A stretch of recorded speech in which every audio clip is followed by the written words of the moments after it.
Arr, forgive me, me father, for I have sinned. What have you done, my child?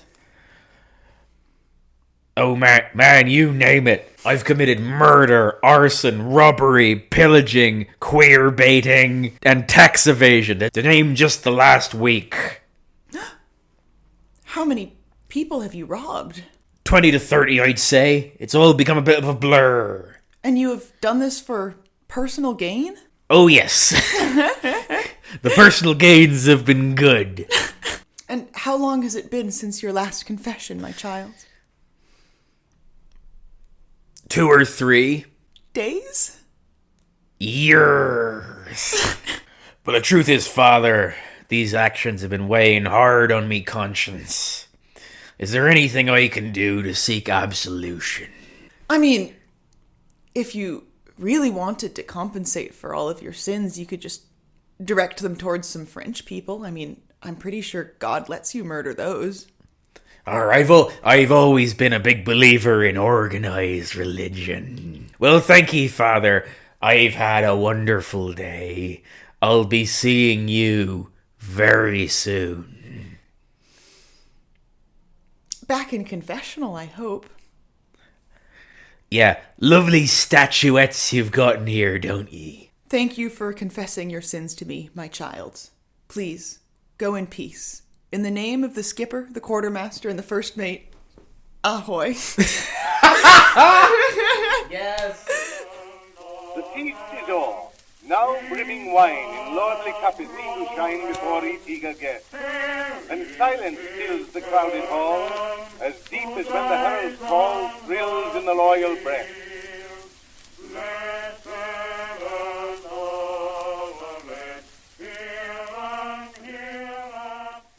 Avast ye hearties, and welcome back to the Weird Medieval Guys podcast. I'm Captain Olivia, and this is my skipper, Aran. Yarrrrrrr! Where's me cutlass? I need to cut me some cheese. And what ye landlubbers will be learning about today is medieval pirates, all about them. And we're going to be starting off with a little bit of background about medieval maritime economies and shipping in general, what medieval people used their boats for. Did they use them for war? Did they use them to fight? Did they use them to love?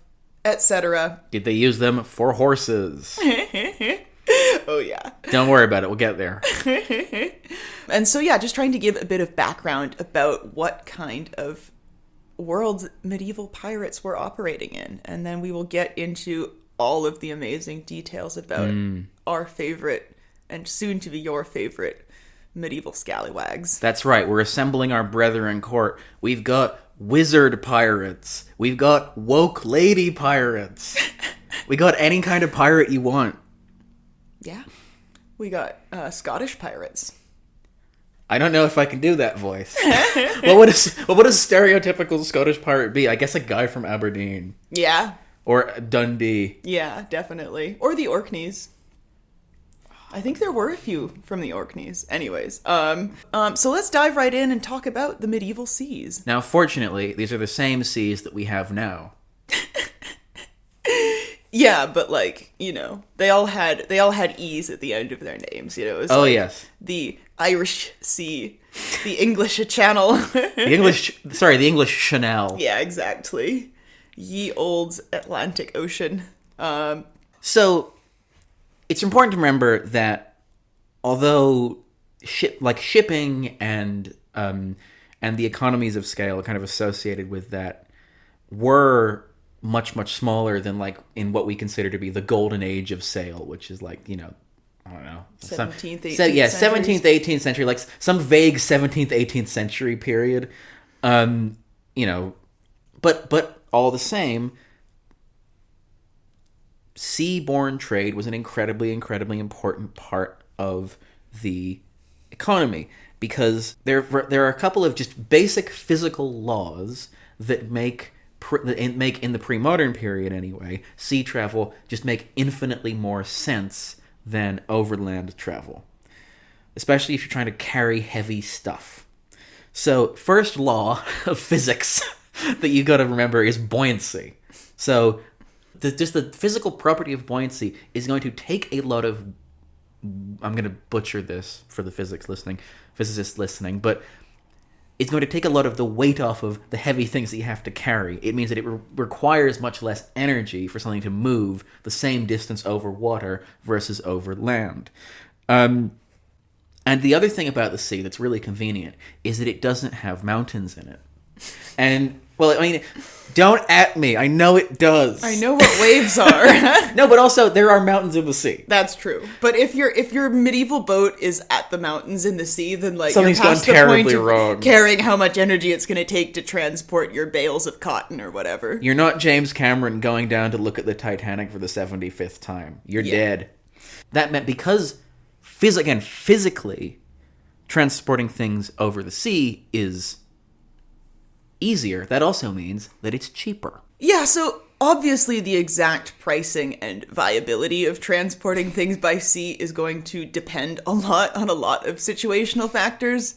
But in fact, I read one paper that estimated specifically for commercial shipments of wheat in 14th century England, so we can't generalize this infinitely, but I think it's a good example, that compared to traveling over land and transporting wheat over land, river transit would have been, on average, about half as expensive, and sea transit would have been, on average, as low as 1/8 the price of traveling over land. And so, again, not infinitely generalizable, and that's also, I believe, in tons per mile. So how much you're paying to transport stuff, a ton of stuff per mile. And so, again, not infinitely generalizable, but the paper that I read took a lot of different data into account, and I think that it gives a pretty clear idea of the fact that water travel, and especially transit by sea, is going to be much cheaper than transit over land, provided that you are in a situation where it is viable to do so. So I'm not talking about shipping stuff from, one end of the desert to the other, obviously, but in general, where you have the opportunity to ship stuff overseas, you probably should. It's a sort of slightly circular thing because people will tend to live in places where it is easier to ship things to. So as a result, there were lots and lots of very well-developed and very busy shipping lanes that developed across medieval Europe. And so basically the entire Mediterranean, to start with, from the Levant to Gibraltar, is like linked up in this gigantic chain, as it has been for basically ever. But also the Baltic Sea and the English Channel, because obviously England is big, and Scotland and Ireland are also on the other side of the English Channel. And so if you want to get anything between those islands and the European mainland, you need to cross the English Channel. Also, the Black Sea, incredibly important for connecting Asia and Europe. And that's before you even get into the transcontinental, kind of the Silk Roads that connected up, India to Europe via places like Egypt.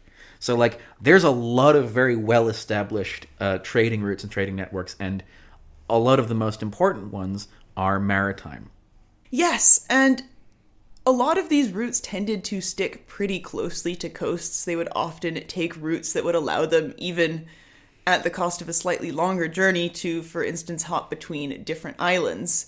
So, in general, the idea of sailing the high seas, so to speak, and being in the open ocean without sight of land would have felt quite dangerous, and it would have been something that medieval merchants and medieval sailors tried to minimize. I mean, even the Vikings, who we have this idea now of as being these brave corsairs of the open seas, they took the same approach, more or less. They also generally chose to stick near the land, and even though they did travel much further over the seas than most other medieval European cultures of their day, the longest open ocean journeys that they would have made would probably be the trips from the Faroe Islands to Iceland, or from Norway directly to Iceland, and that would probably take at most around 40 hours.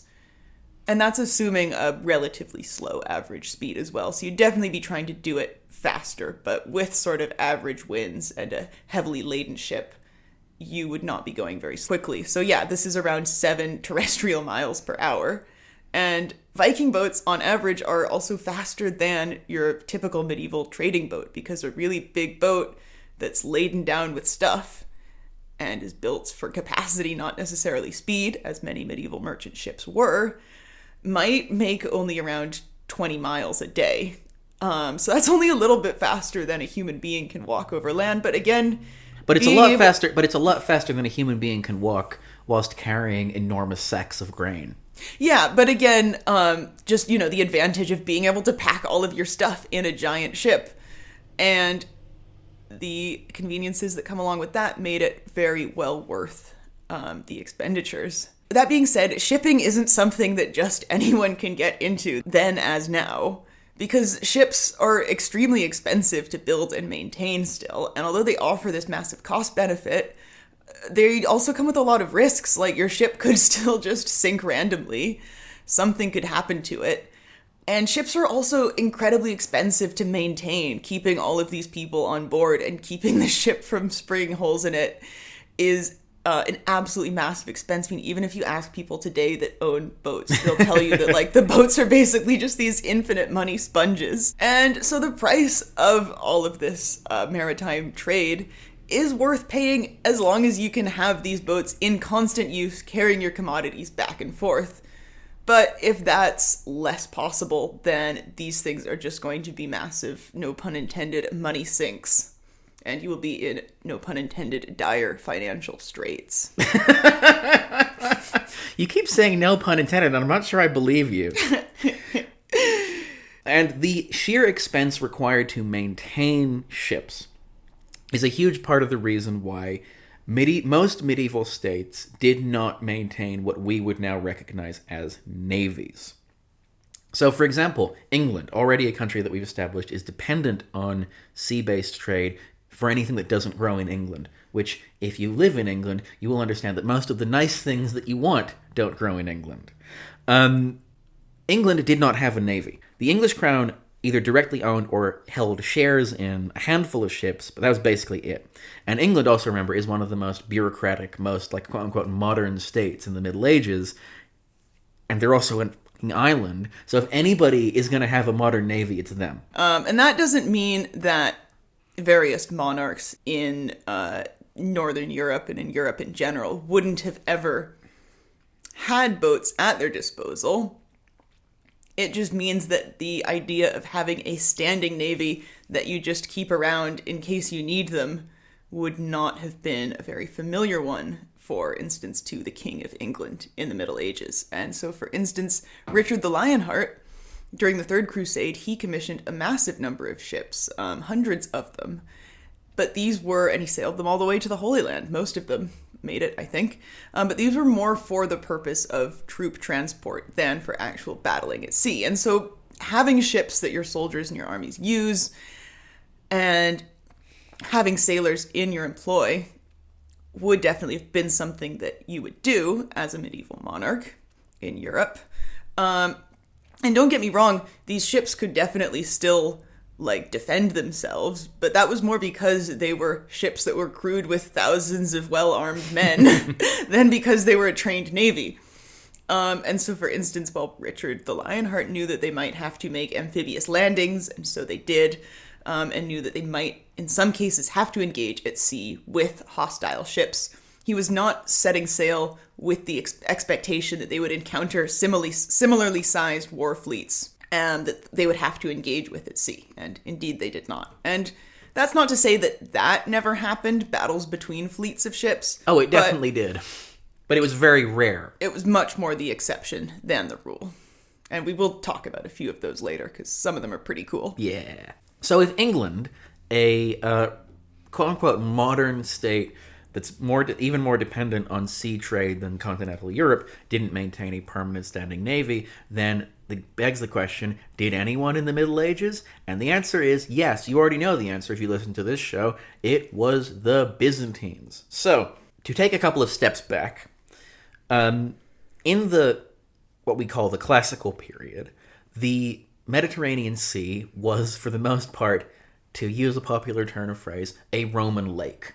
The Roman Empire, through its sea power and its very well-organized Roman navy that complemented its land army was able to basically exercise control and control over shipping in the Mediterranean and, quote unquote, keep the peace, because they had a lot of scary ships and they could go and kill you enthusiastically. And that imperial dominion over the Mediterranean Sea was shattered after the fall of Rome and the fall of Spain, specifically to the Vandals. Suddenly, Spain, what is now Spain, controls a huge chunk of the Western Mediterranean coastline. And so suddenly, Roman control over the Mediterranean is no longer absolute. And the surviving eastern half of the Roman Empire is forced to deal with a newer, scarier, more dangerous world. The Emperor Justinian, after his conquest of Italy, was able to briefly reestablish sort of a degree of Roman control over the Mediterranean Sea. But this was destroyed with the emergence of the Arab caliphates. Sea power and the contest for the Mediterranean was an enormously important part of the competition between Rome and the Muslim powers for sort of control of the rest of Europe and Africa. While the Roman navy remained a powerful force, it was no longer the only force. Suddenly you went from a place where a period where Rome is the sovereign power of the sea to a period where there are lots of different powers and they are all competing with one another, and neither is able to really meaningfully exercise dominion over sea and sea trade. Now, of course, that is, if you're living in a period where there are very few sort of recognizably permanent professional navies, and yet there's a lot of sea travel and sea trade that's happening over this period, it is not that surprising that a lot of people would think, hang on, these are a lot of very big, very fat ships traveling not very fast, close to coasts, with a lot of stuff in them. I wonder if I could steal that and make my fortune. And so as a result, yes, the Middle Ages was absolutely full of pirates.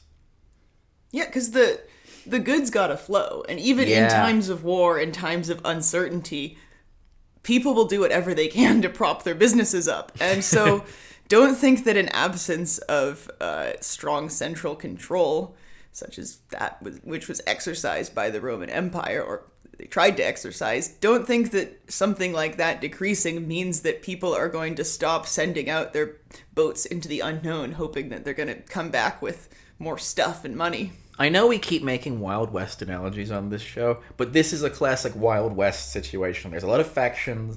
You should think about the medieval seaways as a kind of Wild West town. There's a vague sort of sense of order, and there are some rules that some people follow, but not all of them, and not all the time. And it's all based on shifting alliances and luck. And there's bandits and a lot of people getting killed, is my point.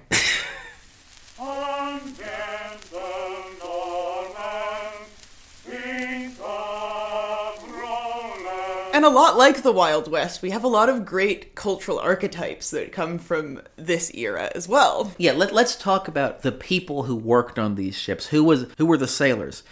And the answer to that is, it's both hard and easy to say, I would say, because the thing to remember is that whilst the sort of captains of ships and especially like high-ranking admirals and so on are almost always the kinds of person that we would hear about anyway because they tended to be aristocratic, the people manning these ships have not been very well preserved in the historical record because they were more or less tended to be working-class people who tended not to be literate. However, we do have one very precise description of a sailor in medieval literature that is so fascinating and so well drawn. And of course, who else do we get it from but Geoffrey Chaucer, the master of, hey, look at this is a type of guy that you recognize. I mean, Chaucer is interesting because he did travel a lot over the course of his life, and so I think that the character of the shipman, who shows up in the Canterbury Tales as one of the pilgrims, I believe. He feels like a very precisely drawn character. He feels like the kind of person who comes from real-life observation. And the especially interesting thing about the shipman is that he is an incredibly recognizable archetype of a sailor. So I'm going to read how Chaucer describes the shipman. There was a sailor living far out west. For all I know, he was of Dartmouth town.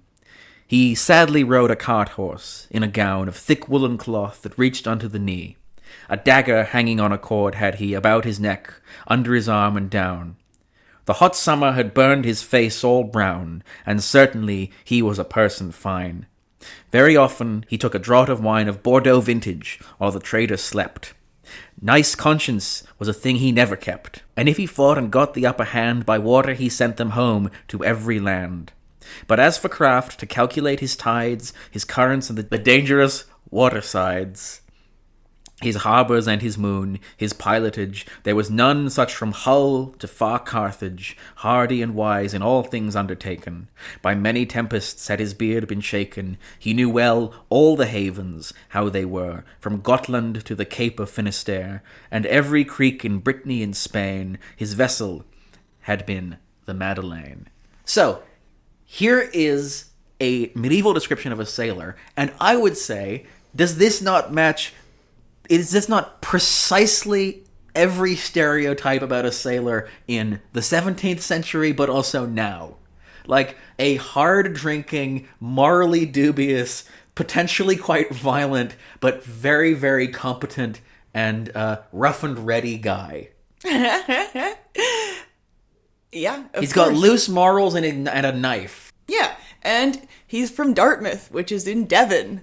Which is, if you're not familiar with different British accents, means that if we map on modern accents to the 12th century, the 13th century, which is exactly what we should do, yes, then he will sound a lot like a modern stereotype of a swashbuckler. War. Yep. Walkie plank. Exactly.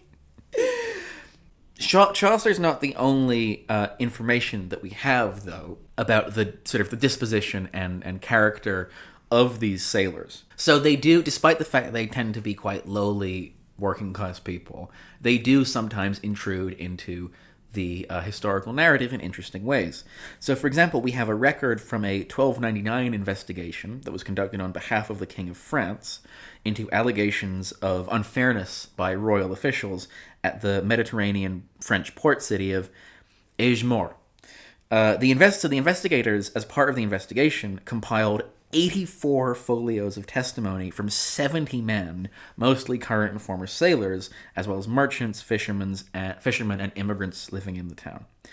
Now, first thing we learn about this is that, as we probably suspected, most of these people submitted verbal testimony rather than written testimony, which suggests they weren't literate. We also have records of where they came from. So most of the interviewees are from some parts of the southwest of France, from the Languedoc, but we also have lots of others. We have Genoese, Ventimilians, Catalans, Piacenses, and people from the Balearic Islands, and the languages that they are recorded as speaking include things like Provençal, Occitan, Corsican, Catalan, and Genoese. Now, however, those were their first languages, but most of them would have spoken a sort of common Franco-Italian, like, pidgin language, picked up, like, pidgin as in P-I-D, yes. Gin, not pigeon language. It's sort of like just like a working kind of a camp language, as it were. It's kind of like the same way that Urdu evolved. We also know that the crews of Mediterranean trading ships could be even more diverse than that. So it would not be uncommon to see a ship crewed not only by Christians, but also Christians of all different dispositions, Orthodox, Catholic, etc., but also Jews and Muslims. It was again, as the shipping industry is now, they'll just take anybody. Yeah. if you can do the job well, they don't really care. Or even not that well. That's the world of Mediterranean shipping, and at the same time, I think that we can kind of extrapolate the basic premise of that to the other kind of major shipping lanes, so like places like the English Channel or the Baltic Sea, that the idea, like you would expect probably for there to be in the English Channel, for example, ships that would be crewed, that might be captained by an English captain, but also have French and Breton and Flemish. and Flemish, because of the precise kind of like nature of just bouncing around all these places. It does mean that the people who would be sailors in a given kind of port city would be much more diverse than like the rest of the country, and as it is now. So we know the types of guys who were sailing, but let's talk about the types of ships that these guys were sailing. Yeah, so like dogs, a lot of these ships could probably be classified as mutts. And it's important to remember when we talk about ships, we don't actually have a lot of like good recorded specifications for medieval ships. A lot of this is based on artistic depictions. It's based on shipwrecks. It's based on archaeology and so on. It's like when we classify when we're going to do some classifications in this conversation, and I want you to know that these are kind of vague. These are not factory built ships. Yeah, and a lot of it is based on financial records. Yeah. Because that was one thing people did take scrupulous notes of. They didn't tell us how wide the keel was, but they definitely told us how much money, was sitting on top of that thing. Yeah. It's like, the reason, to be really blunt, the reason why we don't have a lot of surviving medieval ships is because wood does not age well, and wet wood ages worse. Yeah. So the most ubiquitous kinds of ships that you would probably see in European waters in the Middle Ages would be cogs or hulks. Now these are two different kinds of these are two variations on the same general kind of ship, which is a sort of wide, fairly flat-bottomed, usually single-masted cargo ship. They have their advantages, so they have really deep hulls, so they have really excellent carrying capacity, and they tend to have quite high freeboards, which makes them easier to defend against other types of boats. Yeah, there's not really much of a fixed typology for them. As best as I can tell, they more referred to a purpose of boat than a specific appearance or construction of boat. But these are basically just like big cargo boats. They're not pretty, they're not fast, but they get the job done. The Kia Sorrento of the medieval days. And these would have been used all over Europe, especially in Northern Europe. And one big improvement that they offered on, say, the longboat-style ships that were used in the early Middle Ages in those areas was they did have closed decks. And so they were able to offer sailors and goods some shelter from the elements. Yeah, and speaking of those longboat-style ships, let's talk about them very briefly, because obviously the ubiquitous image of the quote-unquote Viking Age is of the Viking longship, right? It's this incredibly sleek, incredibly light, quite narrow ship with a bunch of oars and a single mast with a sail, right? They're brilliant, they're iconic. I had a Playmobil of them when I was little. But if Norsemen are going to come and trade with you, they're not going to come in longships. Longships are for amphibious landings and coming and taking your stuff. If they want to trade with you, they're going to send a gnar. And a gnar is not me. That is not me slipping into an Australian accent. That is what they are called, Knarr. These are longship style in the sense that they're sort of longer and thinner than the quite bloated looking cogs and hulks, but they are also much wider and deeper than longships, whilst also still having that quite flat bottom that allows you to sort of traverse rivers quite well. And of course, as we've been alluding to, most of the longest distance journeys that Norsemen and Vikings would have made in the medieval period would have been over rivers, not over the sea. Yeah, so those ships are great for carting around your goods to sell, and those are what merchants would have by and large been using in the Middle Ages.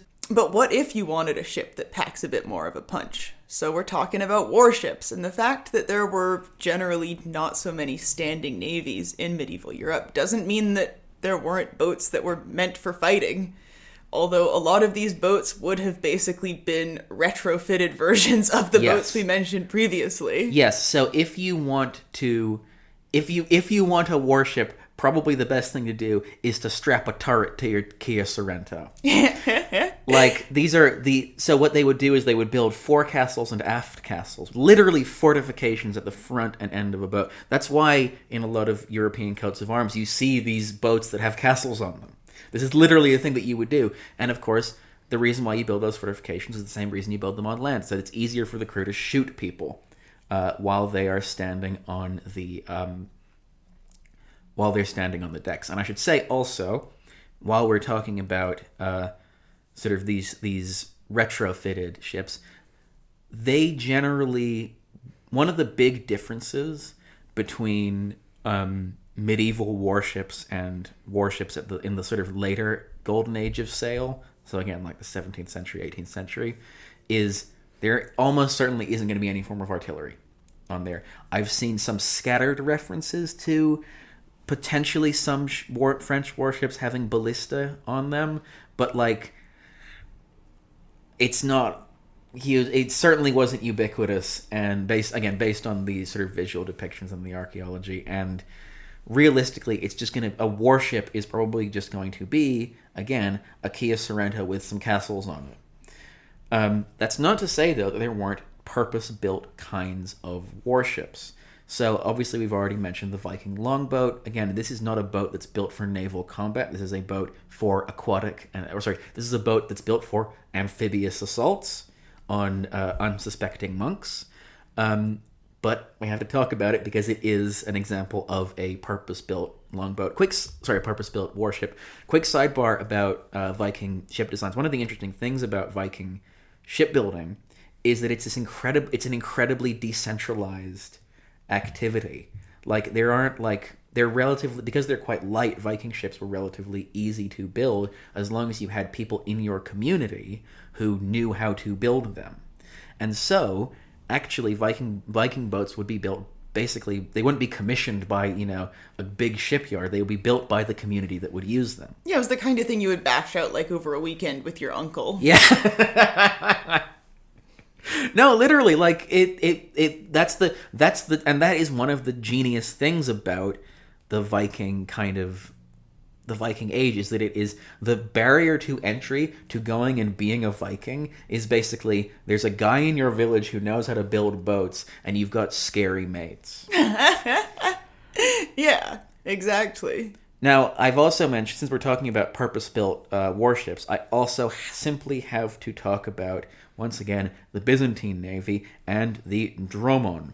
Now, a dromon is a much longer galley-type ship that is based on the classical era Liburna, which was sort of the stalwart of the classical Roman Navy. Now, these have, again, 2 rows of oars on each side and a large central mast. These things are big, and based on reconstructions of them, they look quite scary. Again, you really should just imagine this is a Roman ship.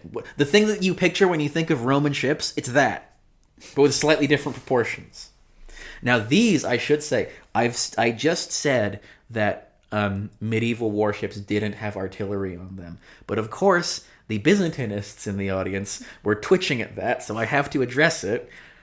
The Byzantines, they did like their artillery, because their secret weapon was, say it with me, Greek fire. Yes, they loved I to... thought we were going to say it together. Oh. No, it's okay. So there's nothing that the Byzantines loved more than napalming people. And as you can imagine... Actually, here's a question for you. What do you think happens to something that's made of wood in the middle of the ocean when it gets set on fire by a chemical propellant? That can't be put out by water. You cannot put out with water. It is literally napalm. I don't even know if I would, not to be pedantic, describe it as artillery, but, it might be worse than artillery, getting napalmed at sea. It's absolutely terrifying, and because we haven't we have a description of what happens to your boat if you get Greek fired, from the saga of Ingvar the Far-Travelled. They began blowing with smooth bellows at the furnace, in which there was fire, and they came from it a great din.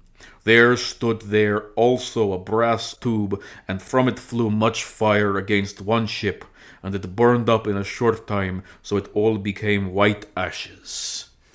Now, of course, this sounds very OP, but you have to remember this is quite a short-ranged weapon, and it's also, you really have to time it well, because if the wind is blowing in the wrong direction, you're gonna get Greek fired.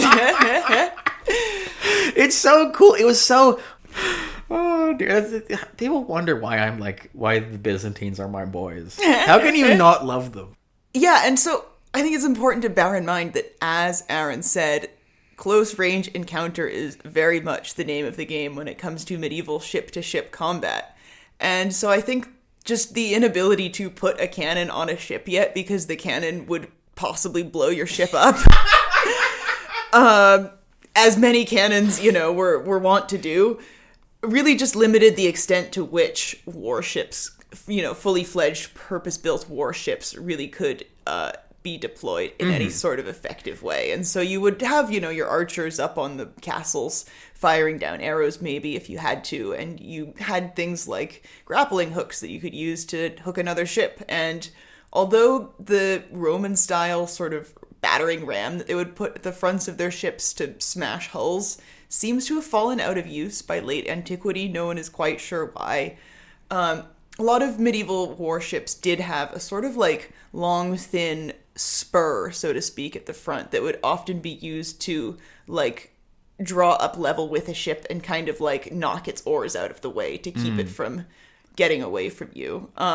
But again, the limitations, the technological limitations just made it difficult to build ships that were really good at fighting each other. And so even a lot of these so-called warships would have existed primarily for troop transport with, defensive capabilities in case somebody tries to come up and mess with you. Mm-hmm. The really important thing to remember as we go on is that ship-to-ship combat in the Middle Ages is not about sinking ships. It is about capturing them. You do not have, unless you are, again, it's the late Middle Ages and maybe you have a cannon on the land that you want to point at a guy you don't like. You realistically don't have a way of punching a hole in the side of a ship from a distance, from range. Yeah. Again, if you get up close and personal, there's lots of things you can try. Yeah, definitely. But, at that point, you may as well take the thing. Unless you really want to get it sunk. Right. I think one thing that really characterized this for me, it's time to go on a little bit of a tangent, is I was reading quite a bit about... That's my favorite thing that you say on this show. Oh, I love my tangents. I love my tangents. So I was reading about medieval horse transit overseas, which is something that for some reason a large amount of writing existed on, even though the sum of what I could gather was basically just, they put horses on boats. But this was, if it worked for Noah. But the amount of energy that went into putting horses on boats, again, I think exemplifies the fact that warships were used to take people to war, not to fight each other. Yeah. But they did spend a lot of time putting horses on boats. I mean, they had different ways of doing it. If you had a smaller boat, you could just set up a little gangplank for the horses to walk on. And if one of the horses gets too froggy when you're on the journey over, you can make it walk the horse plank. Well, a lot of them, for bigger boats, they would often use a crane and just lift the horses up onto the boat by crane. But then if you just imagine logistically the difficulties in getting a horse below deck, it was still not easy. And so often what they would do was they had to cut holes either in the sides of boats or in the decks to get the horses inside, and then they would just have to nail the horses inside and just blow them up. The horse hole. And the horses were not living in good conditions because they basically just had these tiny stalls. Oh no. And in case they, didn't have their seahorse legs yet, or whatever you want to call it, they would often, the same sorts of canvas slings that they would use to, like, winch the horses up into the boats, the horses would usually, like, be sort of, not hanging in, but they would still be inside them in the boat. And so, like, the horses just swinging back and forth. I mean, I think they were able to, like, have their feet on the ground, but, like, if the horse, for some reason, no longer felt itself able to stand up, then, yeah, it would just kind of be, like, flapping around. Which sucks. Imagine having to go down to the horse room where there's just, like, 50 swinging horses. Exactly. But then, like, yeah, if your horse survived the journey and you survived the journey, it would be like, you'd cut the hole in the side of the boat, get the horses back out, saddle up, armor up. But no, I mean, to be fair, like, William the Conqueror did this. I think he brought, 2,000 horses, potentially at least, to England, and they were instrumental in securing his military victory. Otherwise you'd have to ask the local Anglo-Saxons to borrow their horses. Well, exactly. And amongst medieval horse transport scholars, apparently there's been quite a bit of debate about how he accomplished this, because he did have the, like, open deck Viking-style longships. And in the Bayeux Tapestry, it shows the horses, like, heads just kind of sticking up above the deck as if they're, like, sitting on the benches. Except in a couple of the ships, the horses are, like, standing and the riders are sitting on top of them, like, just ready to go on this, like, 7-hour journey across the choppy English Channel, which most scholars apparently think is not realistic and would have been quite dangerous. Well, you look like the musicians of Bremen. But yeah, there's a really good picture of a horse just kind of, like, clambering out of a boat on the shores. Thanks for nothing, assholes. I hated that. Yeah. Yeah, so when you think, why were, like, medieval voyages so short? This is why. Yeah. You want to spend 48 hours in the horse hammock zone? Oh, and those, that the stable smell was not contained to the stables. Like, the whole ship was. I was like, you probably don't have, like, great air in there. No, you don't have great air. I mean, obviously, like, hygiene on these boats is not going to exist. It's not a priority. Yeah. No wonder the shipment drinks. And just to wrap up this section on boats, I would really hate to leave the burning question that I know is on everyone's minds unanswered. What were medieval boats called? So I have a few, and shout out the Medieval and Tudor Ships database for doing a lot of heavy lifting here. Oh dear. Well, first of all, I actually want to talk about Anglo-Saxon ship kennings. So these weren't the names of individual boats, but they had a lot of good kennings, so kind of poetic compound words for ships. I really like. Well, the sea was the not the railroad, the whale road. Yeah, apparently there's some debate about whether that's a faithful translation, unfortunately. But yeah, I can't have nice things. I'm sorry. But different kennings for ships were Uthof, which meant wave house. Okay. Logreder, which means sea chariot. Okay, yeah, I like that. And Skithslager, which means ski of the sea. That's awesome. I love that one. We do have a few Viking names for ships as well. I don't know if you know the name of the ship that carries the dead to Ragnarok. The nail ship. Yeah, it's called Naglfar, which means nail farer because it's made out of human nails. The fingernails of everyone who's ever died. Yep. Really, just if you thought the horse hammock room was upsetting. King Olaf Tryggvason had 2 ships named Ormenlangi and Ormenskama, which means long serpent and short serpent.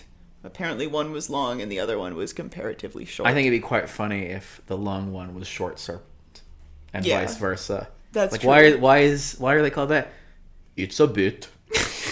It's ironic. Sorry, I'm not allowed to have fun in the 7th century. I didn't know that. I didn't know we were in the Dark Ages. Why didn't you lighten up a bit?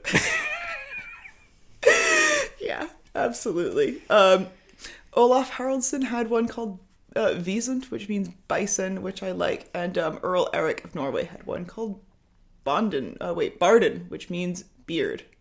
Hell That's yeah. a great name. So here's some English ones that I liked as well. So I should say These ones are going to be goofy, aren't they? these ones are more the exception than the rule. Like humans, medieval people tended to give most of their ships the same names. So in the database I looked in, about 1 out of 5 of them was called Mary. Most of them were named after saints. A lot of them were just called Jesus. A lot of ships were called Jesus, or like God's grace. But here's some slightly less common ones that I found. So there was a ship called Pet, which I loved. Aw. Welfare was a couple. There were a couple ships called that. There were lots of nice animal ones. The swan, the swallow, the phoenix, antelope, hound, and fox were a couple other ones that came up a few times. This is nice. Flying hart, as in hart, H-A-R-T, like a deer. Yeah. Which I quite liked. There were a lot that were just named after, like, their patrons or their owners. So there was one called Peter Fortune, which I liked. Bob's ship. And, of course, like humans, a lot of them were named after things that people are hoping to manifest, qualities people were hoping to manifest. So there was one that was called Welcome to House.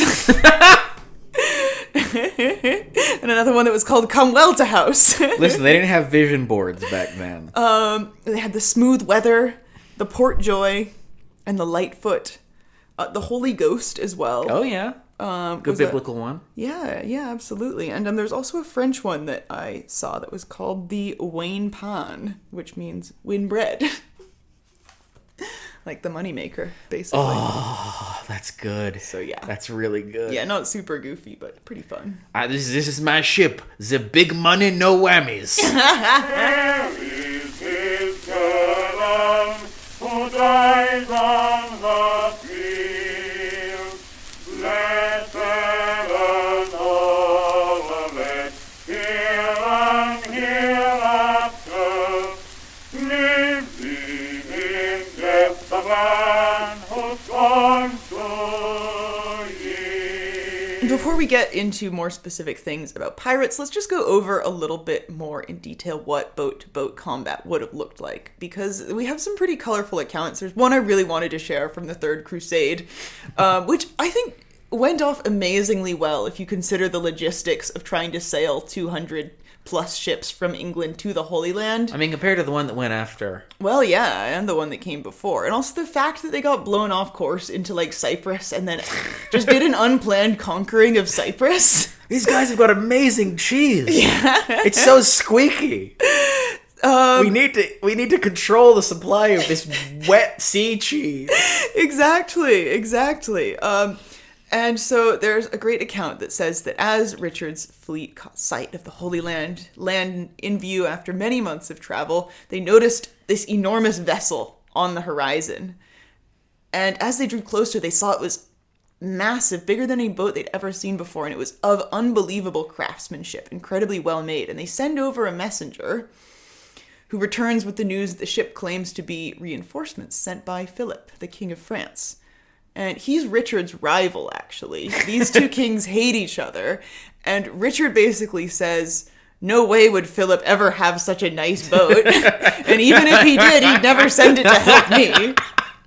So he's like, hey, draw a little bit closer to this ship, why don't we? And he sails a little bit closer, and he takes like a good long look at the ship, and he's like, this does not look like a French boat. And those guys are definitely not speaking French.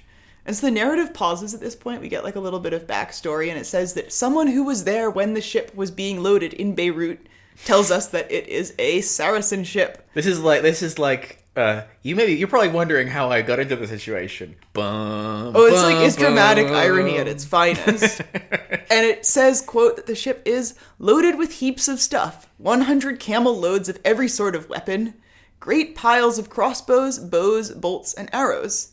There were 7 Saracen emirs and 800 elite Turks on board, and overwhelming quantities of every kind of food, beyond calculation. They also had plenty of Greek fire in vials, and 200 very deadly snakes to destroy the Christians.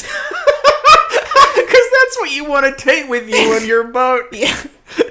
I'm tired of these motherfucking snakes on this motherfucking boat. And so Richard asks again. He's like, so you guys said you're French, and the crew this time say, actually, we're a Genoese ship, and we're just doing some simple trading that happens to take us directly next to Saladin's army, right at the time that you, the Crusaders, are supposed to get there. Why, we are just a humble Genoese trading ship. Do not look at our baskets of wild snakes. And, like, very comically, this account describes, like, Richard thinking about this, and one of his men being like, hey, I don't know if this checks out, and they look up, and the ship is, like, rowing away as quickly as possible. And Richard is like, wait, I think this might be a Muslim ship. And so he tells his ships to follow it. But because the ship is, like, so massive, and they're having to row and try to catch up with it, and meanwhile, like, they're firing down arrows at the Christians. It's a whole, like, thing. It's not fun. And so they're totally struggling to overtake this ship, despite the fact that this is one ship. And again, they're hundreds of ships, because the advantage that this ship has from being so much higher up and so much bigger and so well manned with, remember, 800 elite Turks, is so massive that they can't do it. So according to this narrative, again, we cannot necessarily put full faith in this. Some quick-thinking English sailors dive into the ocean and use a rope to tie the rudder of the Saracen ship to one side so that it can only sail in circles. And this is actually quite generous of the Christian narrative. At this point, they say that the Crusaders start trying to board and overtake the ship and subdue the crew, but the 800 elite Turks are just so elite that they can't do it. This army of, like, thousands of Crusaders. And so they fall back, and in Muslim accounts, which do corroborate the fact that this encounter took place, at this point the ship basically just breaks free and makes off like a bandit. In the Christian account, Richard orders his ships to line up and ram this ship simultaneously, thus sinking it and killing everybody on board. Even the elite Turks. Even the elite Turks. And the 800 snakes. And in the Christian narrative, it then pans out to, like, Saladin on a nearby mountain, basically going, no, my elite Turks. And all of them just screaming and crying at, like, the Chad Christian naval supremacy. So, as far as tactics used by pirates go, I think it's safe to say that similar things would have been employed. Mm-hmm. Bows and arrows, grappling, trying to board the ship that you are trying to pirate, I guess. Yeah, and also, the other thing to remember about pirates is that, as we set up at the start of the episode, most sea travel is not happening far from coasts, which means that it's actually quite easy, which means that despite the fact that navigation technology and tracking ships is very hard, actually it's quite easy to find marks. All you need to do is basically just sit behind an island and wait for a particularly sort of wealthy-looking merchant ship to steam on down the side of, I don't know, France or whatever.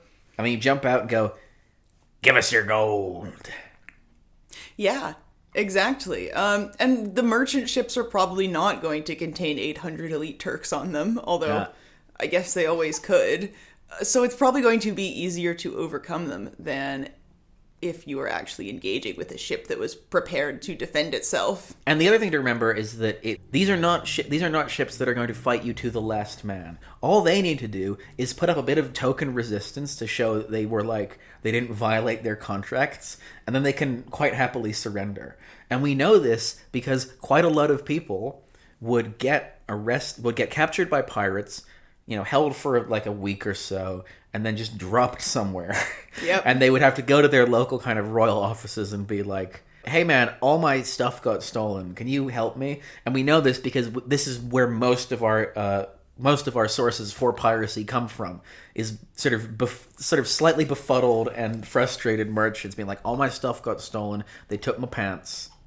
Yep. And they left me on a beach. Yep. But also, that speaks to the fact that the pirates themselves, if they're not killing the people that they are pirating from, that means they're not that worried about retribution.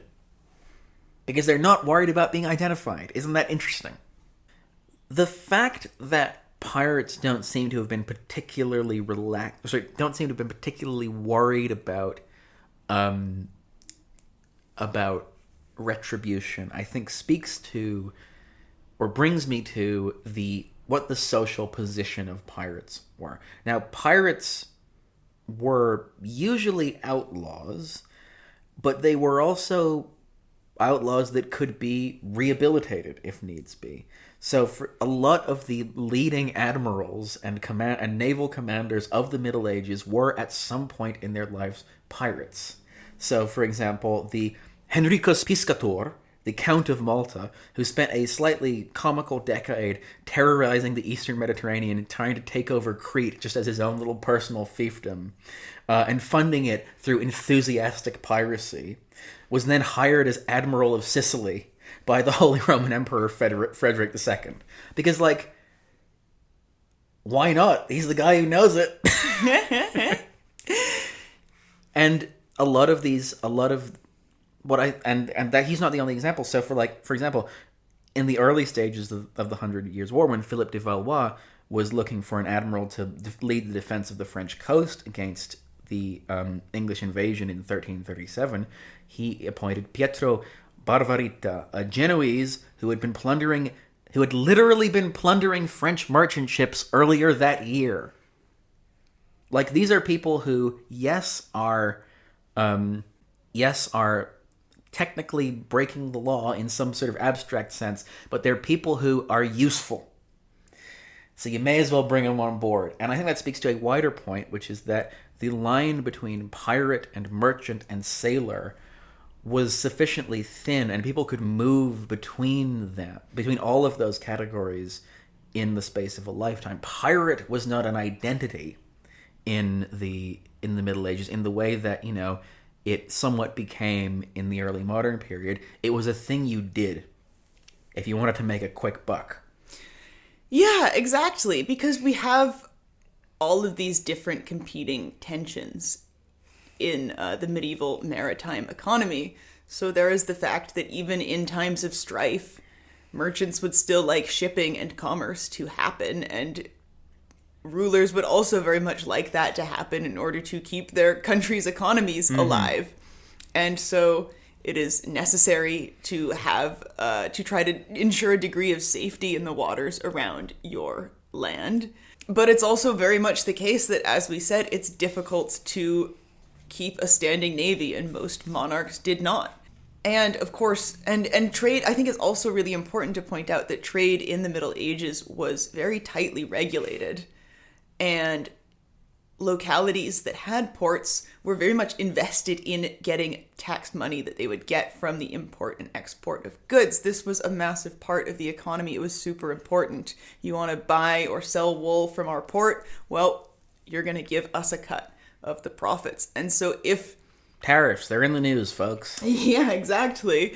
And so if you are...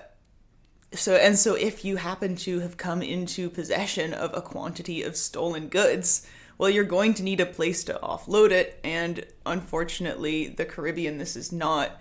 It's going to be, more difficult to find somewhere that's, like a complete den of lawlessness. Basically, you are going to need somewhere to sell those goods, and if you're lucky, there might be a port or a principality or some other place and some other authority who's willing to turn a blind eye to where you got those goods from, provided that it wasn't necessarily from their own people, and you guys can both benefit from that process. This brings me to a slight sidebar, which is the very, very important context that fraud was an incredibly important part of the medieval merchants' kind of playbook. Because, of course, different merchants from different cities and different kingdoms would have different rights and privileges depending on in a given port, depending on that port's relationship to the country that they are from. Merchants from different places could face different tariffs and also potentially different dangers depending on where they shacked up. Now, there's one way to avoid that, or also to take advantage of the extra advantages that your rivals might be using, which is total and complete fraud. And if you're wondering how you commit fraud, in this case, it's dress up as a guy from a different country. Yep. So Florentines, for example, would pass themselves off as Pisans in Egypt in the 13th century so that they could use the Pisan Fondaco, which was basically an extraterritorial colony with extra facilities for merchants like a warehouse housing notaries, interpreters, brokers, waiters, and measurers, and get basically extra... better deals on those tariffs. And okay, you might say, all right, Pisans versus Florentines, that's not a big leap. Like, it's not even that different. It's not even a different part of the country, really. So if you wanted to pretend to be from much further abroad, you're going to have to engage in fancy dress.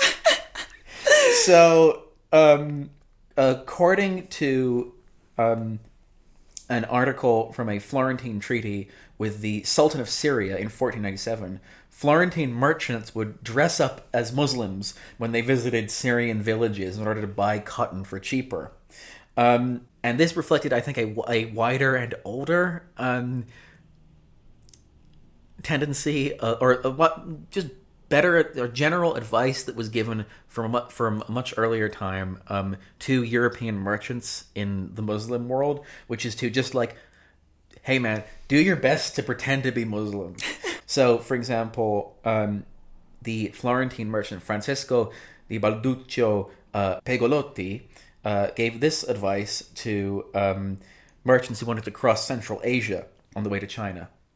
First of all, it is advisable for him to grow his beard long and not shave. And again, remember, this is only possible because this is an age before mass adoption of identity documents and passports. If a guy shows up adopting a funny accent and wearing a headscarf or whatever, and he says that he's Syrian, it's very hard for you to actually verify that. You don't need to forge a passport. He's like, "Good evening, sir."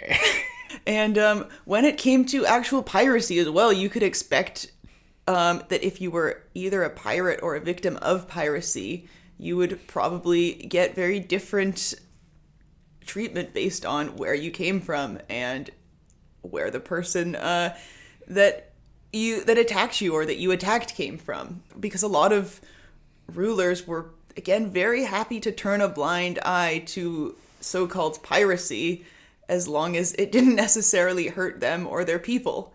And so there was kind of, in many cases, a tacit acknowledgement that piracy wasn't illegal against an enemy of one's own country, even if you didn't have explicit permission to sail the English Channel, for instance, shaking down Englishmen.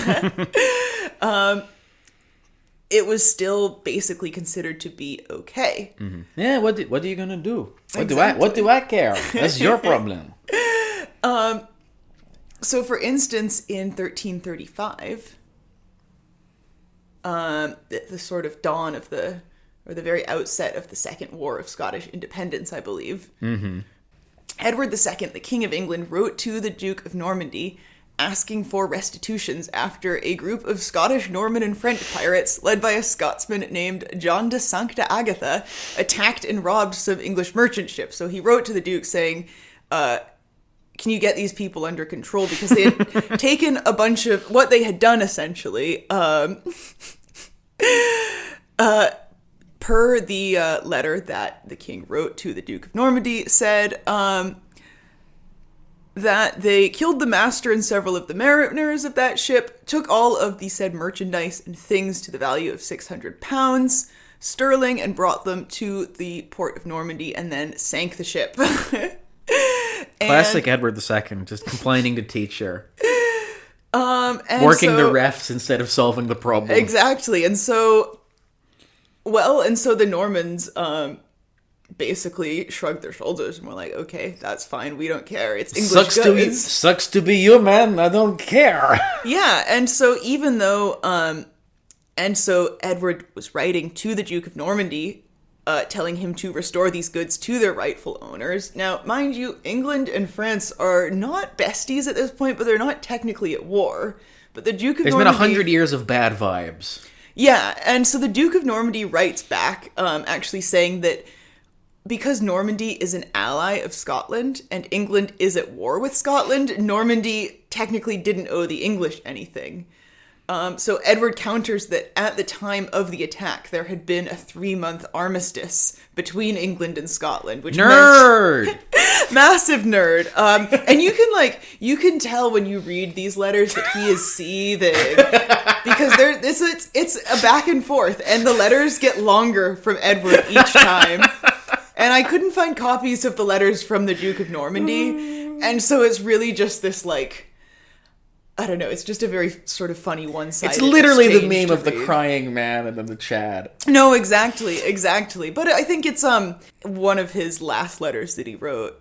He says, although the merchants offered the king said letter to the bailiffs on the day so appointed for them, and diligently sought to obtain justice before them, yet the bailiffs refused to do justice to the merchants, and delivered a great part of the said goods to the said malefactors before the day, contrary to justice, and without any process thereupon, as the king has learned from the plaint of his merchants, who have besought him to provide them with a remedy. And on and on. Yeah, exactly. Sorry, man, are you still here? I don't know what to say. And so I think it's worth noting, though, that what is being argued about by the king and the duke is not whether or not it was bad to kill a couple guys, take all of the stuff on this ship, and steal it.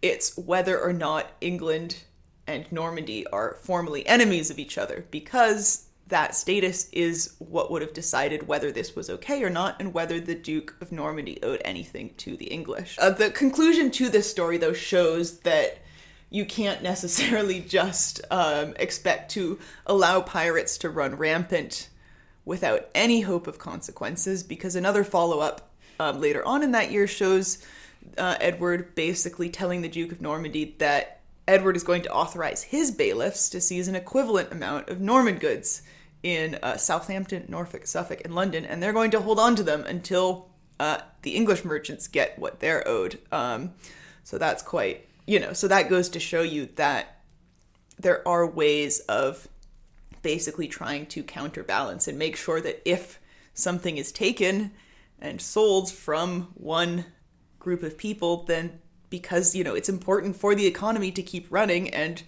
because these merchants are still ultimately reliant on other nations to have a place to buy and sell their goods, there are ways that you can try to intervene. And I will say a final sad follow-up. Well, I will say, first of all, that there's actually a sort of sparse paper trail of John de Sancta Agatha kind of murdering and pillaging his way around the high seas, and kills quite a few English people. But a sad final follow-up the next year tells us that John de Sancta Agatha has been stabbed to death by a Geordie in Flanders. So a pirate's life indeed. Many such cases. And we have this record from the same collection of Edward's letters, because he has written to the local Flemish authorities asking for the killer's release, saying he did nothing wrong. Yeah, and you see a lot of this in medieval peace treaties. In many ways, medieval peace treaties are one of the first kind of bits of international law of the sea, because they are making piracy illegal, which implies that that is something that, a king of a terrestrial kingdom can do. But also, yeah, there is this other kind of angle, which is that the implicit part of that is, but otherwise, I wouldn't give a shit. Yeah, exactly. So that's a you problem. And so there's even, as we've seen with this exchange with King Edward, there are even legal ways to reclaim the value of stolen goods. And so a king or a monarch might also issue permission to someone who has been shaken down by pirates, saying that they are authorized to attack any ship from the same country that the attackers came from until they had seized an equivalent value of goods to their losses. Or in the case of countries being in a state of war with each other, a ship might be given, or a specific captain might be given authority to attack any vessel from a country that their country was at war with. and seize all of the goods on board and basically do whatever they wanted. So act as a navy, but in the interest of their own profit. So they are getting the goods that they can take from the enemies. They are not being given any upfront compensation. Mm-hmm. There is generally a requirement in place, though, that any goods they seize be brought before the bailiffs in the authorizing countries, and the bailiffs would then assess whether or not the actions that they had taken had been legal. And so this is specifically what Edward is complaining about in his letter. He's saying that the merchants went before the bailiffs, but the bailiffs basically looked at all of this stolen stuff that had been taken off the English, looked at this ragtag band of like Scottish and Frenchmen that had taken it off them and was like, yeah. This seems totally legitimate. Seems totally above board. And basically... above board? And basically just gave it all back to them. Or not all of it. They would keep a percentage. So you're giving up to half in some cases, but usually at least some percentage of goods to the authorities. And that's your tariff, and then you go on your merry way. Well done.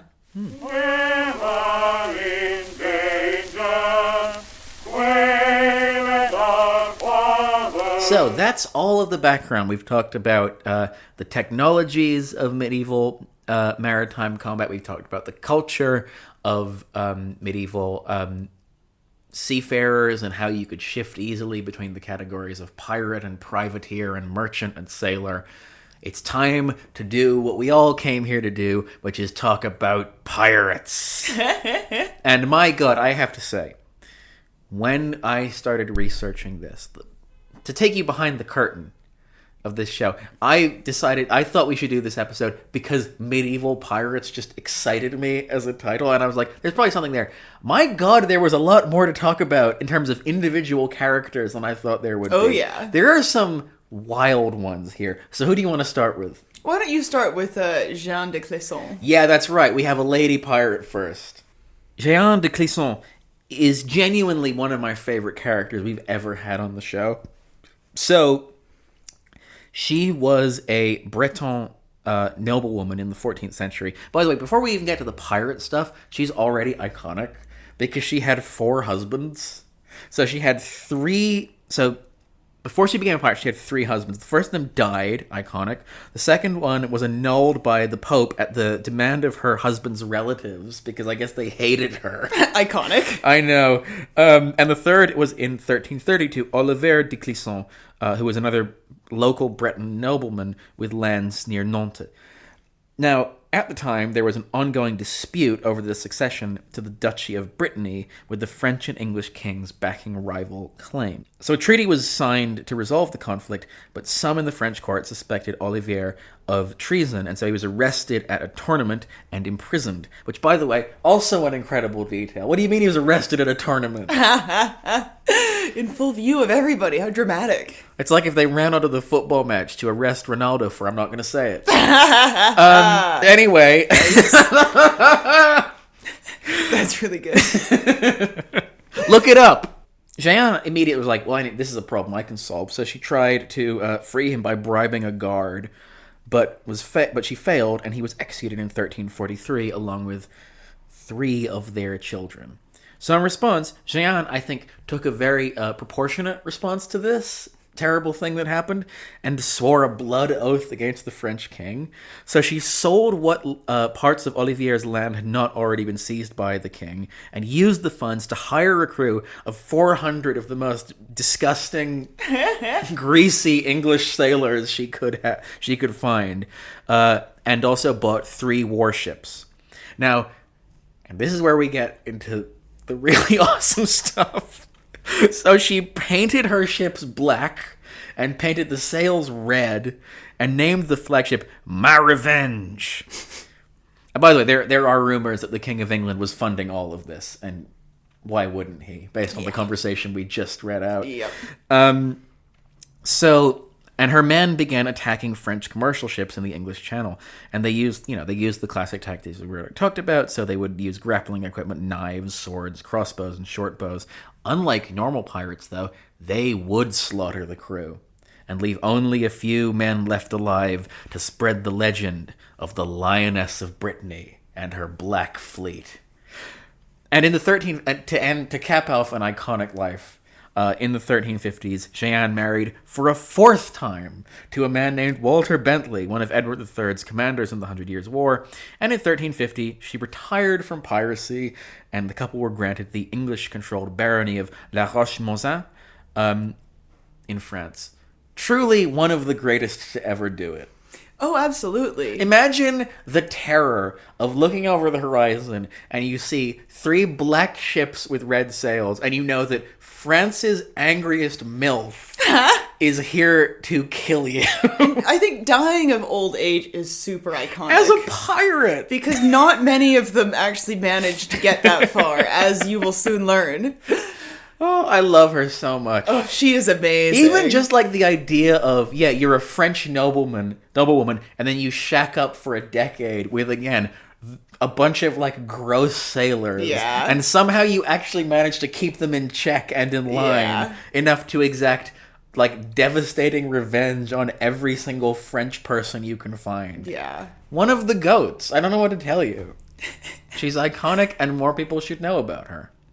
So, why don't we talk about another icon, also from France? Yes. I want to tell you a little bit about Eustace the monk. Yes. The pirate monk. The Black Monk. And Black Monk Black Monk sounds like a very piratey name. I should say he was called the Black Monk because he was originally a Benedictine monk, and they wore black robes.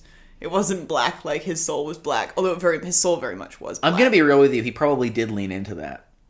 Well, I'm sure people made the connection at the time. Well, it's an interesting case because our main source that we have on his life is, especially his earlier life, is a biography of him called The Romance of Eustace the Monk. It's written shortly after his death in 1217, but it very much is trying to canonize him, so to speak, as a sort of as a legendary bandit. He's almost sort of a Reynard the Fox type. There's a bit of Robin Hood to him, I think, as well. I think he's the way that this story is written is much less Robin Hood and much more Reynard the Fox, in that he's like a bastard, but in a way that the writer uses to deploy a lot of irony and sort of skewer a lot of their issues with contemporary society. So let's get into that. So we don't know a lot about his early life. He was the son of a nobleman. He probably spent some time training as a sailor. We don't have a lot of reliable information about that. The romance specifies that he went to Toledo and became a skilled practitioner of black magic. Quick interjection here. As you may remember from our episode on witches, the 13th century Toledo was an absolute epicenter for every kind of Christian, Muslim, and Jewish esotericism that you could possibly find. This was like ground zero for like weird shit. Yeah, exactly. So he went and became a wizard. It's like going to Area 51 to study aliens. And so it says, here's a quote from the romance. He had spent a whole winter and summer in Toledo underground, in an abyss where he spoke to the devil himself, who taught him the tricks and ruses by which everybody is deceived and taken in. He learned 1,000 spells, 1,000 magic tricks, 1,000 incantations, blah, blah, blah, how to look into a basin and restore losses and thefts, how to bewitch women, how to cast spells over men. Ooh, bisexual king. Let's pick up on that later. Yeah. He could imitate the chimera, the beast which no one can get to know, and he caused monks to fart in the cloister. I should mention, there's an incredible amount of toilet humor in this romance as well, and profanity. And so let's dive in. So going back to the more historically substantiated side of the story, we do know that he went home to Calais and became a monk after, either being a sailor or maybe a dark wizard. So at this point, the romance regales us with several tales of dark deeds that Eustace committed against the locals. So we hear a story about how he went to an inn and the woman innkeeper tried to rip him off. So Eustace bewitched her house and turned it into like a orgy house so that anyone who entered would feel compelled to strip naked, drink, and screw. Sounds like my kind of party. He gambles away all of his monastery's possessions so that, quote, not even a pair of monk's boots was left. So again, did these things happen in real life? Who's to say? But we can definitely say that he probably was a bit of a tricky guy and maybe not the ideal monk in his behavior. Another place where the romance intersects once again with reality is that it tells us that his father is murdered by a man named Hanfroy, and Eustace leaves the monastic life to seek justice against the killer. So after a failed duel, Eustace is like, well, I don't accept the outcome of this duel. I'm still angry about this. A critical failing of the trial by combat approach. Yeah, absolutely. And so he then gets a job at the local count's house, being the chief steward and being super corrupt, which apparently is one way that he exacts vengeance on the count, who is sort of the arbitrator of the case and is a recurring figure in this story henceforth. And so Hanfroy calls him out, Eustace, for being really bad at his job and cooking the books. And Eustace basically flees. And this happens in 1204. And he sets the Count's mills aflame and is proclaimed a scourge and an outlaw.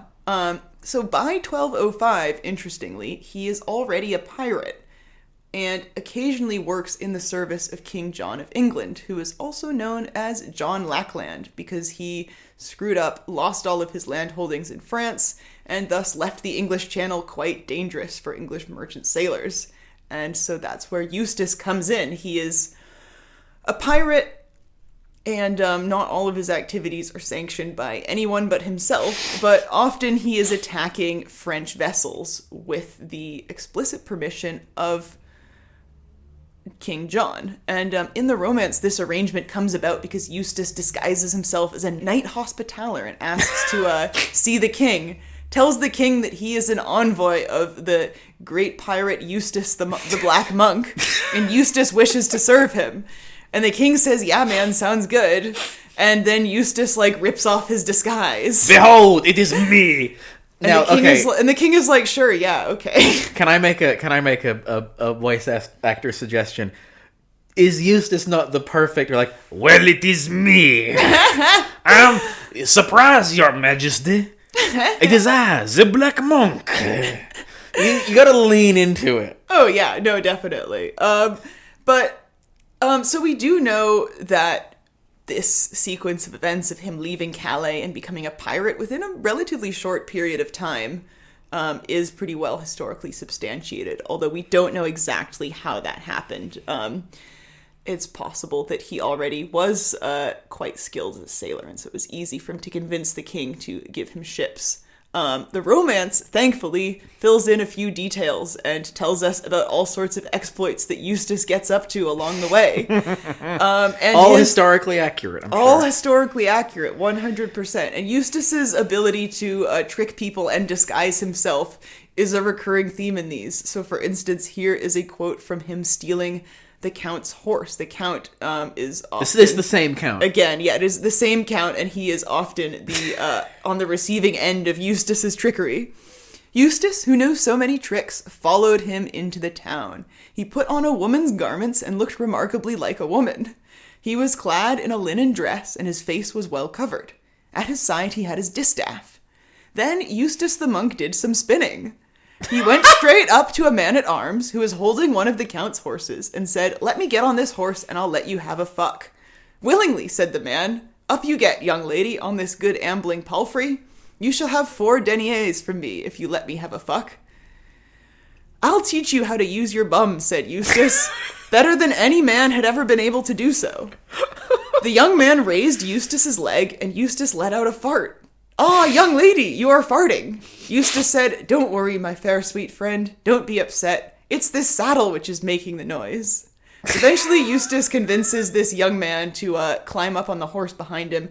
They ride off into the woods, and Eustace's friends are waiting there to throw this guy off the horse and take it for themselves. But this is not enough for Eustace. He has to twist the knife a little bit more. And he says, "Young man, don't concern yourself. Now take off all your clothes. I know very well that you like a fuck." The youth entered the bog, not daring to contradict him. Eustace said, now use your bum. You've got plenty of time for a fuck. Make full use of your bum or you will get such a good beating that you will never be able to walk. You thought you could fuck me? You ought to be ashamed for wanting to fuck a black monk. The youth said, in God's name, have mercy. Spare me this humiliation. Lord, he said, by Our Lady, I thought you were a woman. Eustace was not a heretic, nor was he an arsefucker or a sodomite, and he said, now come along and get going. You will tell the Count from me just how I have treated you. I'll tell him that for you at once, said the youth. Then he set off, but daring not to return to the Count with his message, he fled to a foreign land. So yeah, Eustace, like, weirdly, I don't know, is this queerbaiting? No, it's something else. No, it's, God, it's something. It's definitely it something. Sure is something. Anyways, let's hear a couple more Eustace exploits. These will be slightly more brief. So, in one comedic event, It's very Looney Tunes. It's very Looney Tunes. Oh, no, I'll tell you exactly what it is. It's Bugs Bunny dressing up as a sexy woman. It is a lot like that. He also, and these are going to also be somewhat Looney Tunes, so on several occasions, he disguises himself as a disabled beggar and goes up to the Count directly asking for alms, and the Count is like, sure, innocent beggar, and gives them to Eustace, at which point he reveals his disguise and runs away. But the Count keeps falling for this.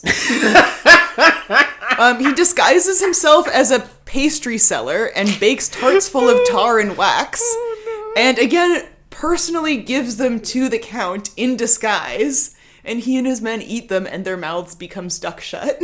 Amazing. There's also an instance in which a man recognizes him on a country road as Eustace the Black Monk and fears he will be robbed. Eustace stops the man, sensing that the man has clocked him, and asks the man how much money he has. The man says 60 pounds, so Eustace strips him naked, drags him into a grove of trees, and orders him to count out the money. And so when Eustace sees that the man did in fact have 60 pounds, he says, you know, if you had lied to me about how much money you had, I would have stolen all of it. But because you were honest, I'm going to give it all back. See, you say there's not a bit of Robin Hood there. I think it's very, he's a bit more dastardly than Robin Hood, which is why I landed on Reynard the Fox. Yeah. And again, like, his powers of disguise are always, are often sort of the key to getting him out of all of these scrapes, especially in conjunction with how foolish his enemies are, such as the Count and Hanfroy. So here is a case in which Eustace the monk disguises himself as a different monk. He has since sort of left the monastic order, I think, and let his hair grow out. And, upon my word, said the Count, you look like Eustace the monk in appearance and facial features, in body, looks, and stature. You look exactly like this man who won't stop fucking with me. In eyes, mouth, and nose. Apart from the fact that you are tonsured. You've cut your hair, but other than that, you look exactly the same as this man. Yeah. And obviously, you're not that man who could have cut his hair. So again, I think it's quite interesting to see the writer of this chronicle, this romance, inserting a little bit of ideology in this, because is it necessarily a completely neutral statement to have this Count saying, well, I would have thought you're a criminal, but because you've got the tonsure of a monk, there's no way you could ever do anything bad. It's like, I'll tell you what, it's exactly like, this is very Feathers McGraw with the rubber glove. That's just an ordinary chicken. Anyways, to return to reality, Eustace was not the first person to attack vessels in the English Channel by far, but he was distinct in that he, unlike most of the other pirates in the Channel, did have the king's explicit approval to raid. Although he did have an inconvenient tendency to raid English coastal towns at whim. But John seems to have tolerated him until 1212, at least. So 7 years of, 7 years of sort of not very consistently obedient conduct, which I think, again, goes to show you that when leaders were in dire need of this type of protection at sea, they were willing to overlook a lot of less than ideal behavior, including raiding their own towns. And then in 1212, Eustace seems to have switched sides and went back to serving France. So the romance has this down to the Count allying himself with King John and turning him against Eustace. Probably the fact that Eustace did attack a lot of English towns along the coast didn't help. So anyways, this is, I think, in some ways the most interesting part of the story, which the romance only devotes about a page to. And the information in the romance basically lines up with what the historical record shows, and it is pretty well substantiated that Eustace continued raiding English towns while also helping the French cause in their war to claim England as their own. And so he actually helped transporting troops and siege weapons across the English Channel to England, and actually assisted the French at the height of their success in claiming English land, including London. So at the very height of their holdings, they controlled a fair bit of England. That was in around 1217. And unfortunately, that is where Eustace's story ends, because he was captured and executed at the Battle of Sandwich, which was one of the most delicious battles. Well, not for him; he got beheaded. But that was, interestingly, one of the High Middle Ages, one of the only major naval battles in North Europe in the High Middle Ages. So here's one final quote from the romance about this battle. Eustace and his men defended themselves by hurling and throwing missiles and firing arrows. They slaughtered a great many Englishmen and defended themselves courageously. Eustace knocked down a good number of them with an oar which he was holding. Some had their arms broken, others their heads smashed. But the enemy attacked him from all sides and tormented him very severely. They began to hurl well-ground lime in large pots, which they smashed to pieces on the ship's rails. The powder rose in great clouds, and it was this which caused the most damage. After that, they could no longer defend themselves, for their eyes were full of powder. The Englishmen jumped onto Eustace's ship and treated his men very cruelly. All the barons were captured, and Eustace the monk was killed. He had his head cut off, and at once the battle ended. R.I.P. to another one of the goats. But yeah, I think that also gives a pretty good image of medieval ship-to-ship combat, as basically just people firing arrows and throwing things at each other until they can jump on board the enemy ship and overcome it. Another guy who I wanted to give a brief shout out to is Robert Davidson, the Pirate Lord Provost of Aberdeen City Council. Quick sidebar. Yeah, so Lord Provost in Scotland is essentially synonymous with mayor. I'm just going to say that for the rest of the world's benefit, and now continue. Well, it's kind of a ceremonial.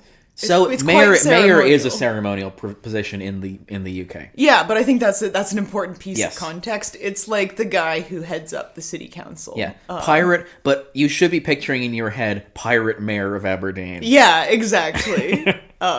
I just like pirate head of Aberdeen City Council. And of course, like, this isn't an elected city council, and they're not, like, arguing about bin collections, but, like...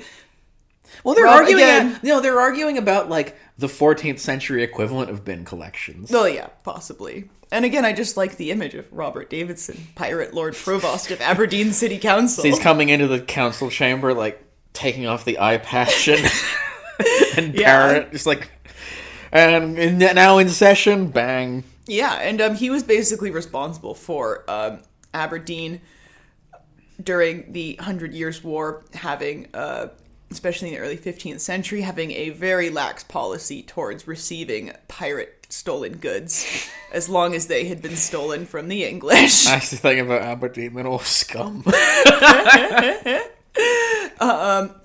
And yeah, he was just a cool guy. He just was able to live these two lives really beautifully. Pirate and Lord Provost of Aberdeen City Council. Pirate and municipal politician. Yeah. You don't get that much these days anymore, do you? No, definitely not. Swashbuckler and, again, local politician. Yeah. But yeah, let's see. There was one more thing. I hope he wore that. I hope he wore like the gold chain while he was out and about on his boats. Yeah, I hope so too. But a fun little fact about him: he was mates with another guy called the Earl of Mar. They had both been tried for piracy, and one of the people who brought them to court was Dick Whittington. I always forget that's a real guy. Yeah, I know. And then the last example I wanted to give was a guild of pirates operating in the Baltic Sea. These were called the Victual Brothers. They were mostly German and Swedish. And I think they're a really great case because there were so many of them. They seem to have arisen during a war between the Hanseatic League and Denmark when they were enlisted to basically be blockade runners, so to bring supplies to Stockholm when it was under siege by operating small, very quick ships that could get past the bigger defending ships. Once the siege ended and the war ended, they were left with all these ships, all these small, fast ships. And so pretty quickly they turned to piracy. And this was not great for the Hanseatic League, which was trying to foster unity amidst the other states of Northern Europe. And also, the Baltic Sea is already swarming with an entirely unrelated kind of pirate. Yes, exactly. Which is just like Slavic guys who would go and have a go at it. Yeah, but they seemed to really struggle to stamp these guys out. And so I think that it was really not until the 1440s, so again, almost 50 years later, that they really managed to suppress the Victual Brothers with any degree of permanence. So that's quite fun. And so yeah, it was not until the 1440s, so about 50 years later, that they were really able to squash these guys. And at the height of their power, they claimed entire cities and islands in Sweden for themselves and established pirate colonies, and were this very tight-knit brotherhood who swore to divide all of their booty, I guess, all of their loot equally amongst themselves, and also to distribute it amongst the impoverished people of the Hanseatic coasts. And I'm sure that happened sporadically. Well, yeah, it's a I have my doubts about this. It's hard to know how well attested it is, but they were awarded the kind of honorary slogan of enemies of the world, friends of God. So fucking awesome. And yeah, we're just swashbuckling Germans, if you can believe that. The Germans, God bless our German listeners, Germans are not traditionally a very swashbuckling people. There's a reason why Puss in Boots doesn't sound like he's from Hanover. Stiefelkater. What? I love the Stiefelkater. I mean, they actually do have some really good names, some of these guys. Oh, yeah? There was a guy called Klaus Störtebeker, which Nice. basically means, like, beer swiller. A name that he apparently received because he could down 4 liters of beer in one go.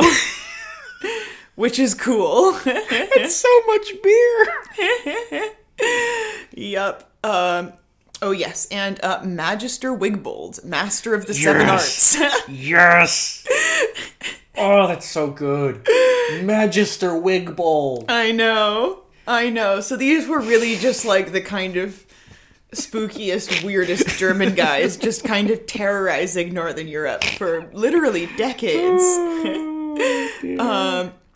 So yeah, they were pretty cool guys. I feel like when I take all of this in totality, I can't help but feel the sense that pirates in the Middle Ages were almost as romantic as the pirates of a later era. There is just something eternally appealing about a guy standing on the side of a ship holding a very thin sword, fighting 5 men at once, and also striking out, and sort of the idea of independence. Like, these are people who exist kind of independently of very conservative medieval social structures. It's a place of being a pirate, like the whole universe and world of seafaring and sea trade and piracy is a place where you can be anyone and anything. You can be a monk, you can or who's a wizard, You can be like a woman, a vengeful who's French. Okay, no, I'm sorry, but No, like I'm not taking the fact that there is a French courtesan sailing something called the Black Fleet around the English Channel, again, with a bunch of, and I hate to bring the mood down, with like hundreds of disgusting English pirates who did not at any point murder her and throw her overboard, is kind of incredible. No, absolutely. I think it's really a testament to just a much weaker rule of law in the medieval worlds. Yeah. And I think that's also reflected in the lack of standing armies as well. And the tolerance of pirates, I think, is in large part due to the fact that, it was just impossible for authorities at the time to muster any sort of sustained control over the seas. Yeah, I mean, if you look at where is piracy endemic now, it's the coast of Yemen and the coast of Somalia. Like, those are the places where you get the most pirates, because those are not states that, for their own different reasons, can control their immediate, their immediate seas. But that is the exception now.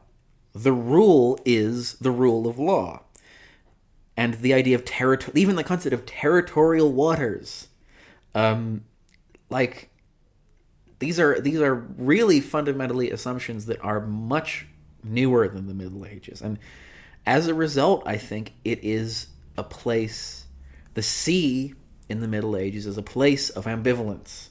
It's a place of, as we were talking about just one episode ago, it's a place of change and transformation and constant shifting. And pirates are, in so many different ways, an ideal representation of that idea.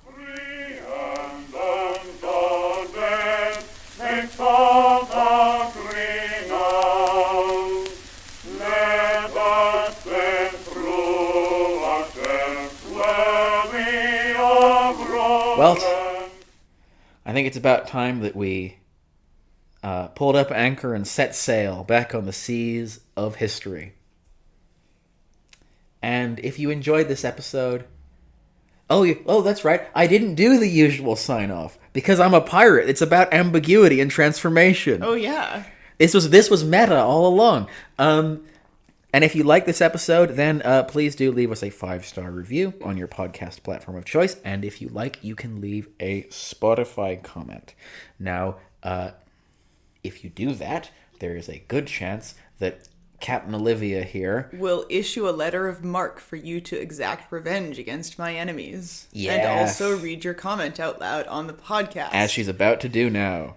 Before we read the comment, actually, I just want to address a theme of all the major comments on the last episode, which is, why does Olivia sound like she's broadcasting from the depths of space? It's because of the fact that her audio track got really fucked up in the last episode, and so Olivia did some very complicated, very clever techno stuff that I don't fully understand to make her voice at all audible in that episode, and she was an absolute saint and deserves military medals and honors and so on for my share of the booty. And your share of that sweet, sweet booty.